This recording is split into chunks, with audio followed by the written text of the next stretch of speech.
मिकाको पुस्तक 1 अध्याय। यहुदाका राजाहरू योताम, आहाज र हिजकियाका शासनकालमा मोरेशोतमा बस्ने मिका कहाँ आएको परमप्रभुको वचन। यो दर्शन जो तिनले सामरिया र यरुशलेमको विषयमा देखेका थिए। हे जाति जातिका मानिस हो, तिमीहरू सबैले सुन। हे पृथ्वी र त्यसमा भएका सबै ध्यानसित सुन कि परमप्रभु आफ्नो पवित्र मन्दिरबाट परमप्रभु परमेश्वर नै तिमीहरूको विरुद्धमा साक्षी हौन्। सामरिया र यरुशलेमको विरुद्धमा न्याय। हेर, परमप्रभु आफ्नो वासस्थानदेखि आउँदै हुनुहुन्छ। उहाँ तल ओर्लनुहुन्छ र पृथ्वीका उच्च स्थानहरूमा टेक्नुहुन्छ। आगोमा मैन पग्ले जस्तै र भिरालो ठाउँबाट पानी बगे झैँ ती पर्वतहरू उहाँको चरणमुनि पग्लन्छन् र उपत्यकाहरू टुक्रिन्छन्। यी सबै याकुबको अपराधको कारण र इजरायलका घरानाका पापको कारणले गर्दा भएका हुन्। याकुबको अपराध के हो त? के त्यो सामरिया होइन? यहुदाको अग्लो स्थान के हो? के त्यो यरुशलेम होइन? यसकारण म सामरियालाई रोडा ढुङ्गाको थुप्रो र दाखबारी लाउने ठाउँ बनाइदिनेछु। म त्यसका ढुङ्गाहरू बेसीमा फालिदिनेछु र त्यसका जगहरू नाङ्गा बनाइदिनेछु। त्यसका सबै मूर्तिहरू टुक्रै टुक्रा पारिनेछन्। त्यसका सबै मन्दिरका उपहारहरू आगोले जलाइनेछन्। त्यसका सबै मूर्तिहरू म ध्वस्त पारिदिनेछु। ती उपहारहरू वेश्याको ज्यालाबाट त्यसले सञ्चय गरेकी हुनाले वेश्याकै ज्यालाहरू झैँ ती फेरि प्रयोग गरिनेछन्। रुवाई र बिलाप। यसै कारण म रुँदै बिलाप गर्नेछु। म खाली खुट्टा लिएर नाङ्गै हिँड्नेछु। म स्याल झैँ कराउनेछु र लाटो कोसेरोले झैँ बिलाप गर्नेछु, किनकि त्यसको घाउ निको हुने छैन। त्यो यहुदासम्म आएको छ। त्यो मेरो प्रजाको ढोकासम्मै पुगेको छ, अर्थात् यरुशलेमसम्मै पुगेको छ। गातमा यो नसुनाओ, रुँदै नरहो। बेत ओप्रामा धुलोमा लुटपुट गर। हे साफिरमा बस्नेहरू हो, नाङ्गा र लज्जित भएर निस्किजाओ। सानानमा बस्नेहरू बाहिर आउने छैनन्। बेत एले शोक गर्दैछ, त्यसको रक्षा गर्ने ठाउँ तिमीहरूबाट लगिएको छ। मारोतमा बस्नेहरू दुखाइले छटपटाइरहेछन्, किनभने यरुशलेमको मूल ढोकासम्मै परमप्रभुबाट विपत्ति आएको छ। हे लाकिसमा बस्नेहरू हो, घोडाको दल रथमा कस। सियोनकी छोरीको निम्ति पापको सुरु तिमीहरू नै थियौ, किनकि इजरायलका अपराधहरू तिमीहरूमा नै भेट्टाइए। यसकारण मोरेशेत गातलाई बिदाका उपहारहरू तिमीहरूले दिनेछौ। अक्जिबको नगर इजरायलका राजाहरूलाई धोका दिने प्रमाणित हुनेछ। हे मरेसामा बस्नेहरू हो, म तिमीहरूको विरुद्धमा विजय गर्ने एकजनालाई ल्याउनेछु। तिनी जो इजरायलको महिमा हुन्, अब्दुल्लाममा आउनेछन्। आफ्ना प्यारा बालकहरूको निम्ति तिमीहरूको केश शोकमा मुण्डन गर। सबै कपाल मुडाएर गिद्धको झैँ बनाओ, किनकि तिमीहरूका बालकहरू तिमीहरूबाट निर्वासनमा लगिनेछन्। मिका 2 अध्याय। मानिस र परमेश्वरका युक्तिहरू। धिक्कार तिनीहरूलाई जसले अधर्मको युक्ति निकाल्छन्, जो आफ्नो ओछ्यानमा ढल्केर खराब षड्यन्त्र रद्धछन्। बिहान उज्यालो हुने बित्तिकै त्यो काम तिनीहरू गरिहाल्दछन्, किनभने त्यो गर्ने सामर्थ्य तिनीहरूसँग छ। तिनीहरूले खेतहरूको लोभ गरेर ती खोज्छन् र घरहरूको लोभ गरेर ती कब्जा गर्छन्। तिनीहरूले मानिसको घर तथा उत्तराधिकार ठगेर लिन्छन्। यसै कारण परमप्रभु भन्नुहुन्छ, म यस प्रजाको निम्ति यस्तो विनाशको योजना रच्दैछु, त्यसबाट तिमीहरू बाँच्न सक्दैनौ। तिमीहरू घमण्ड साथ हिँड्न सक्ने छैनौ, किनकि त्यो एउटा विपत्तिको समय हुनेछ। त्यस दिन मानिसहरूले तिमीहरूलाई हाँसोमा उडाउनेछन् र तिनीहरूले यो विलापको गीत गाएर तिमीहरूको खिसी गर्नेछन्। हामी बिल्कुलै नष्ट भयौँ, मेरो प्रजाको सम्पत्ति बाँडिएको छ, उहाँले त्यो खोज्नुहुन्छ, उहाँले हाम्रा जमिनहरू हामीलाई धोका दिनेहरूलाई बाँडिदिनुहुन्छ। यसकारण परमप्रभुको समुदायमा चिट्ठा हालेर जमिन बाँडिदिने तिमीहरूसित कोही हुने छैन। झुटा अगमवक्ताहरू। अगमबाडी नगर, तिनीहरूका अगमवक्ताहरू भन्छन्, यी कुरा सम्बन्धी अगमबाडी नगर, बेइज्जत हामीमाथि आइपर्ने छैन। हे याकुबका घरना हो, के यसै भनियोस् त? के परमप्रभुको आत्मा रिसाउनु भएको छ? के उहाँले यस्तो काम गर्नुहुन्छ र? के सोझो बाटो हिँड्नेहरूलाई मेरो वचनले असर गर्दैन र? भर्खरै मेरो प्रजा शत्रुहरू झैँ खडा भएका छन्। केही परवाह नगरी छेउबाट जानेहरूबाट तिमीहरूले लडाइँबाट फर्कने मानिसहरूले जस्तै मूल्यवान खास्टो खोसेर लैजान्छौ। मेरा प्रजाका स्त्रीहरूलाई तिनीहरूको आनन्दमय घरहरूबाट तिमीहरू निकालिदिन्छौ। तिनीहरूको बालकहरूबाट मेरो आशिष सदाको निम्ति तिमीहरू खोसी लैजान्छौ। उठ, गइहाल, किनकि यो तिमीहरूको विश्राम गर्ने ठाउँ होइन, किनभने त्यो दूषित पारिएको छ, केही उपाय नहुने गरी यो नष्ट पारिएको छ। यदि कुनै झुट बोल्ने र छल मानिस म तिम्रो निम्ति धेरै दाखमद्द र मद्दको निम्ति अगमबाडी गर्नेछु भनेर भन्छ भने त्यो यस प्रजाको निम्ति उचित अगमवक्ता हुनेछ। उद्धारको प्रतिज्ञा।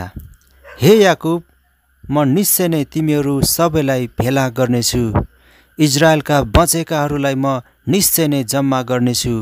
म तिनीहरूलाई गोठमा भेडाहरूलाई झैँ र चरनमा बगललाई झैँ एक ठाउँमा जम्मा गर्नेछु।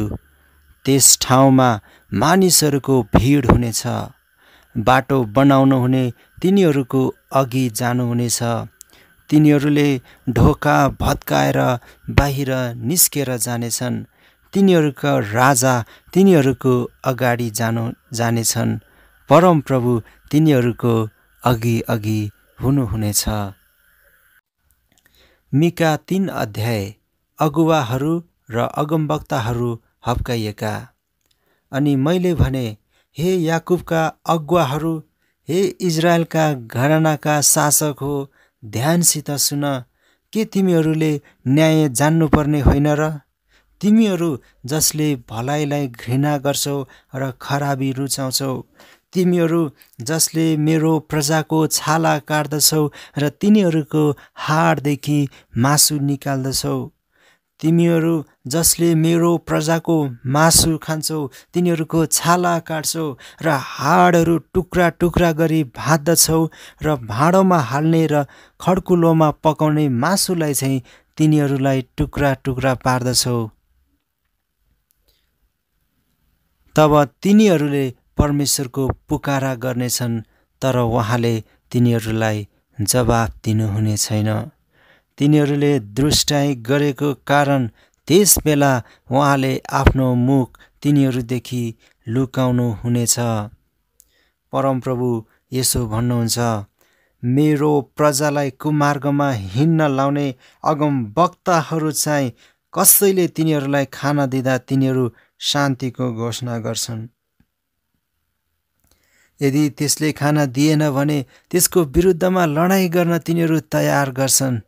यसकारण तिमीहरूमाथि दर्शन रहितको रात आइपर्नेछ, अन्धकार हुनेछ, तर तिमीहरूले जोखाना हेर्न पाउने छैनौ।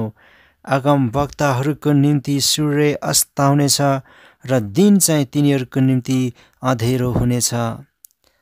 दर्शन देख्नेहरू लज्जित हुनेछन् र जोखना हेर्नेहरू लाजमा पर्नेछन्। तिनीहरू सबैले आफ्नो मुख छोप्नेछन्, किनभने तिनीहरूले परमेश्वरबाट जवाफ पाउने छैनन्। तर म त याकुबलाई तिनको अपराध र इजरायललाई तिनको पाप जनाइदिनलाई परमप्रभुको आत्माद्वारा शक्ति, न्याय र पराक्रमले पूर्ण छु। हे याकुबका घरानाका अगुवाहरू र इजरायलका घरानाका शासक हो, यो सुन। तिमीहरू जसले न्यायलाई घृणा गर्दछौ र सबै ठिक कुरालाई बङ्ग्याउँछौ, जसले रगत बगाई सियोनलाई र दुष्टताद्वारा यरुसलेमलाई निर्माण गर्दछौ, त्यसका अगुवाहरू घुस खाएर न्याय गर्दछन्। त्यसका पुजारीहरू ज्याला लिएर सिकाउँदछन्। त्यसका अगमवक्ताहरू पैसाको लागि अगमवाणी गर्दछन्। तापनि तिनीहरू परमेश्वरको आड लिएर भन्छन्, के परमप्रभु हाम्रो बिचमा हुनुहुन्न र? हामीमाथि कुनै खराबी आइपर्ने छैन। यसै कारण तिमीहरूकै कारण सियोन खेत झैँ जोतिनेछ, यरुसलेम चाहिँ ढुङ्गा रोडाको थुप्रो बन्नेछ। मन्दिरको डाँडा चाहिँ झाडीहरू बढेर आएको डिस्को झैँ हुनेछ। मिका 4 अध्याय। परमप्रभुको पर्वत। पछिल्ला दिनहरूमा परमप्रभुका मन्दिरको पहाड चाहिँ पहाडहरूमा प्रमुख चाहिँ स्थापित हुनेछ र त्यो सबै डाँडाहरूभन्दा माथि उठाइनेछ र मानिसहरू त्यहाँ ओह्रिएर जानेछन्। धेरै जाति जातिहरू आएर भन्नेछन्, आओ हामीहरू परमप्रभुको पर्वत याकुबका परमेश्वरको भवनमा जाउँ। उहाँले हामीलाई आफ्नो मार्ग सिकाउनुहुनेछ, ताकि हामी उहाँको मार्गमा हिँड्न सकौँ। व्यवस्था सियोनबाट र परमप्रभुको वचन यरुसलेमबाट निस्कनेछन्।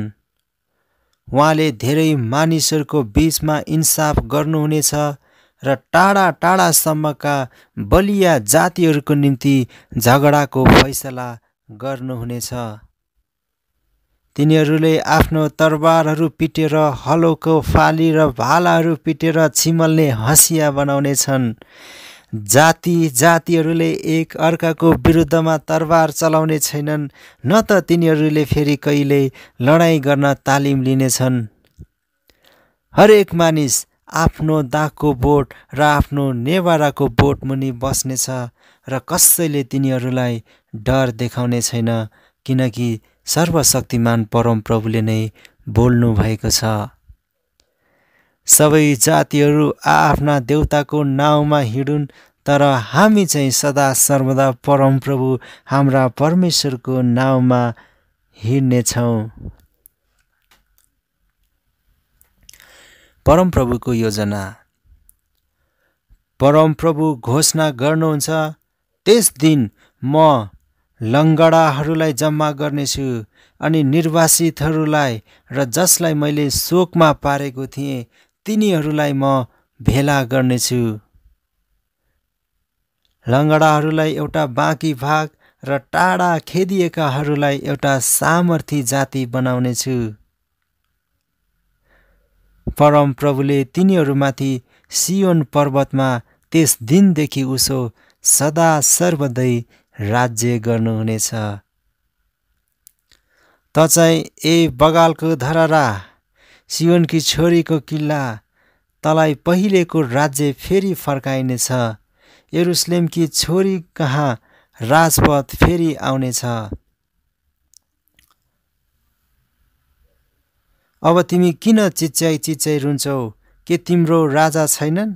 के तिम्रो सल्लाहकार नष्ट भयो र प्रसव वेदनामा परेकी स्त्रीलाई जस्तै तिमीलाई पीडाले पक्रेको छ? हे सियोनकी छोरी, प्रसव वेदनामा परेकी स्त्री झैँ पीडाले छटपटाऊ, किनकि अब तिमीले यो सहर छोड्नै पर्छ र खुल्ला मैदानमा पाल खडा गर्नुपर्छ। अब तिमी बेबिलोनमा जानेछौ, त्यहाँ तिमी छुटाइनेछौ। त्यही नै परमप्रभुले तिमीलाई तिम्रो शत्रुहरूको हातबाट छुटकारा दिनुहुनेछ। तर अहिले धेरै जातिहरू तिम्रो विरुद्धमा भेला भएका छन्। तिनीहरू भन्छन्, त्यो अशुद्ध नै भइरहोस् र हाम्रो अहङ्कारी दृष्टिले सियोनलाई हेरोस्। तर तिनीहरूले परमप्रभुको विचारलाई जान्दैनन्। तिनीहरूले उहाँको युक्तिलाई बुझ्दैनन्। उहाँ जसले खलामा बिटाहरू जम्मा गरे चाहिँ तिनीहरूलाई जम्मा गर्नुहुन्छ। हे सियोनकी छोरी, उठेर दाइ गर, किनकि म तँलाई फलामका सिङहरू दिनेछु, म तँलाई कासाका खुर दिनेछु र तैँले धेरै जातिहरूलाई चुर चुर पार्नेछस्। तिनीहरूको अधर्मको कमाई र तिनीहरूको सम्पत्ति सारा पृथ्वीका परमप्रभुमा अर्पण गर्नेछस्। तिनीहरूको अधर्मको कमाई र तिनीहरूका सम्पत्ति सारा पृथ्वीका परमप्रभुमा अर्पण गर्नेछस्। मिका 5 अध्याय। बेथलेहेमबाट प्रतिज्ञा गरिएका शासक। हे फौज भएको सहर, तेरो फौजहरूलाई भेला गर, किनकि हाम्रो विरुद्धमा घेरा हालिएको छ। तिनीहरूले इजरायलका शासकलाई डन्डाले गालामा हिर्काउनेछन्। तर ए बेथलेहेम एफ्राता, त यहुदाका कुलहरूमध्ये सानो भए तापनि तँबाट मेरो निम्ति एकजना निस्कनु हुनेछ, जो इजरायलका शासक हुनुहुनेछ, जसको सुरु पुरानो समयदेखि अर्थात् प्राचीन कालदेखि नै छ। यसकारण जबसम्म प्रसव वेदनामा परेकीले जन्माउँदिन र उहाँका दाजुभाइहरू इजरायलीहरूसँग मिल्न आउँदैनन्, त्यस समयसम्म इजरायल त्यागिनेछ। उहाँले परमप्रभुको शक्तिमा र परमप्रभु आफ्ना परमेश्वरको नाउँको महत्त्वमा खडा भएर आफ्नो बगाललाई चराउनु हुनेछ। अनि तिनीहरू सुरक्षित रहनेछन्, किनकि पृथ्वीको पल्लो छेउसम्मै उहाँको महानता पुग्नेछ अनि उहाँ तिनीहरूका शान्ति हुनुहुनेछ। उद्धार र सर्वनाश। जब असुरीहरू हाम्रो देशमा आउँछन् र हाम्रा किल्लाहरूलाई आक्रमण गर्छन्, तब हामी तिनीहरूको विरुद्धमा 7 गोठाला अथवा 8 मुखियाहरू खडा गर्नेछौँ। तिनीहरूले असुर देशलाई तरबारले र निम्रोदको देशलाई नाङ्गो तरबारले शासन गर्नेछन्। जब असुरीहरू हाम्रो देशलाई आक्रमण गर्न आउँछन् र हाम्रो सिमानामा कुल्छन्छन्, तब उहाँले हामीहरूलाई असुरीहरूको हातबाट छुटकारा दिनुहुनेछ। याकुबका बाँकी रहेकाहरू चाहिँ धेरै मानिसहरूको बीचमा परमप्रभुबाट आएको शीत र घाँसमाथि पर्ने झरी झैँ हुनेछन्, जसले न त कुनै मानिसलाई न मानिस जातिलाई पर्खन्छ। याकुबका बाँकी रहेकाहरू चाहिँ जाति जातिहरू र धेरै मानिसहरूको बीचमा हुनेछन्। जङ्गलका पशुहरूको बीचमा हुने सिंह र भेडा बाख्राहरूको बीचमा हुने जवान सिंह जस्ता हुनेछन्, जो लतार्दै र फहराउँदै हिँड्छन् र कसैले छुटाउन सक्दैन। तिमीहरूको बाहुली आफ्नो शत्रुहरूमाथि विजयमा उठाइनेछ र तिमीहरूका सबै शत्रुहरू नष्ट हुनेछन्। परमप्रभु घोषणा गर्नुहुन्छ, त्यस दिन म तिमीहरूका घोडाहरूलाई तिमीहरूको बीचबाट नष्ट पार्नेछु र तिमीहरूको रथहरू विनाश गर्नेछु। म तिमीहरूको देशका सहरहरू नाश गर्नेछु र तिमीहरूको सबै गढीहरू भत्काइदिनेछु। म तिमीहरूको तन्त्रमन्त्र नष्ट पार्नेछु र तिमीहरूले फेरि कहिले झारफुक गर्ने छैनौ। म तिमीहरूको बीचबाट खोपिएका मूर्तिहरू र चोखा ढुङ्गाहरू नष्ट गर्नेछु। तिमीहरू फेरि कहिल्यै आफ्नो हातले बनाएका कुराहरूको अघि झुक्ने छैनौ। म तिमीहरूको बीचबाट असेरा देवीका मूर्तिहरू उखेलेर फ्याँकिदिनेछु र तिमीहरूको सहरहरूलाई भत्काइदिनेछु। मेरा आज्ञा नमान्ने जाति जातिहरूलाई म मेरो रिस र क्रोधमा साटो लिनेछु। मिका 6 अध्याय। इजरायलीहरूको विरुद्धमा परमप्रभुको गुनासो। परमप्रभु जे भन्नुहुन्छ सो तिमीहरू ध्यानसित सुन। खडा हो र पर्वतहरूको सामु तिमीहरूको उजुर पेश गर र तिमीहरू के भन्छौ डाँडाहरूले सुनुन्। हे पर्वत हो, हे पृथ्वीका अनन्त जग हो, परमप्रभुको आरोप ध्यानसित सुन। किनकि आफ्नो प्रजासित उहाँको गुनासो छ। उहाँले इजरायलमाथि एक अपराधको दोष लाउँदै हुनुहुन्छ। हे मेरा प्रजा, मैले तिमीहरूलाई के गरेँ? मैले कसरी तिमीहरूलाई बोझ बोकाएको छु र? मलाई जवाफ देऊ। मैले त तिमीहरूलाई मिस्र देशदेखि माथि ल्याएँ र तिमीहरूलाई दासत्वको देशबाट मोल तिरेर छुटाएँ। तिमीहरूका अगुवा हुनलाई मोसा, हारुन र मिरियमलाई पनि मैले पठाएँ। हे मेरा प्रजा, मोआबको राजा बालकले के सल्लाह गरेको थियो र बौरको छोरो बालामले त्यसलाई के जवाफ दियो त्यो स्मरण गर। सित्तिमदेखि गिलगालसम्मको यात्रालाई सम्झ, ताकि तिमीहरूले परमप्रभुका धार्मिक कामहरूलाई जान्न सक। के लिएर म परमप्रभुको सामु आऊँ र उच्च भएका परमेश्वरको सामु निहुरूँ? के एक वर्षे बाछाहरू लिएर होमबलि चढाउनलाई म उहाँको सामु आऊँ?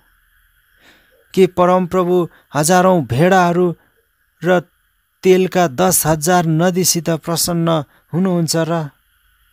के म आफ्नो अपराधको लागि मेरो जेठो छोरोलाई र मेरो प्राणको पापको लागि मेरो शरीरको फललाई चढाऊँ? हे मानिस, जे असल छ त्यो उहाँले तँलाई देखाउनु भएको छ र परमप्रभुले तँबाट के चाहनुहुन्छ? केवल यति, ठिकसित काम गर्नु र कृपालाई प्रेम गर्नु र तेरा परमेश्वरसित विनम्र भएर हिँड्नु। इजरायलको दोष र सजाय। ध्यानसित सुन, सहरलाई परमप्रभु बोलाउँदै हुनुहुन्छ। तपाईका नाउँको भय मान्नु ज्ञान हो। लाठो र त्यसलाई नियुक्त गर्नेको कुरामा ध्यान देऊ। हे दुष्ट घरना हो, के तैँले अधर्मसित प्राप्त गरेको धन सम्पत्ति र सरापिएको तेरो बेइमान तौल म बिर्सुँ? के कपटको तराजु र छलका ढकको थैलो राख्नेलाई म निर्दोष तुल्याउँ? त्यसका धनी मानिसहरू उपद्रोले भरिएका छन्। त्यसका मानिसहरू झुट बोल्छन् र तिनीहरूको जिब्रोहरूले छलका कुरा बोल्छन्। यसकारण मैले तेरा पापहरूको कारण तँलाई नाश गर्न थालेको छु। त खान त खान्छस् तर अगाउँदैनस् र तेरो पेट अझै भोकै रहनेछ। तैँले सञ्चय त गर्छस् तर जोगाउँदैनस्, किनभने जे जोगाउँछस् त्यो म तरबारलाई दिइहाल्नेछु। तैँले रोप्न त रोप्छस् तर कटनी गर्ने छैनस्। तैँले जैतुनको तेल निकाल्न त निकाल्छस् तर आफ्नै जिउमा लगाउन पाउने छैनस्। दाग पेल्न त पेल्छस् तर दागमद्द पिउन पाउने छैनस्। तैँले ओम्रीको कानुनहरू र आहाबको घरानाका सारा काम पालन गरेको छस् र त तिनीहरूको परम्पराको पछि लागेको छस्। यसकारण म तँलाई नाश गर्नेछु र तेरा मानिसहरूलाई खिसीको पात्र तुल्याउनेछु। तैँले जाति जातिहरूको गिल्ला सहनु पर्नेछ। मिका 7 अध्याय। इजरायलको कष्ट। मलाई कस्तो कष्ट आइलागेको छ। म दाखबारीका सिलाबाला बटुल्ने समयमा ग्रीष्म ऋतुको फल टिप्ने झैँ छु। खानलाई दाखको झुप्पा नै छैन र मैले चाहेको पहिले पाक्ने अन्जिर छैनन्। भक्त मानिसहरू पृथ्वीदेखि नष्ट भएका छन्। कुनै सोझो मानिस बाँकी छैन। सबै मानिसहरू हत्या गर्न ढुकी बस्छन्। जाल थापेर हरेक आफ्नै दाजुभाइको शिकार गर्दछ। खराब काम गर्न दुवै हात निपुण छन्। शासकले उपहार माग्दछन्, न्यायकर्ताले घुस लिन्छन्, शक्तिशालीहरूले जे चाह्यो त्यही हुकुम गर्छन्। तिनीहरू सबै एकसाथ युक्ति रच्छन्। तिनीहरू मध्येको सबैभन्दा असल चाहिँ काँडा जस्तै छ, सबैभन्दा सोझो चाहिँ काँडाको झाङभन्दा खराब छ।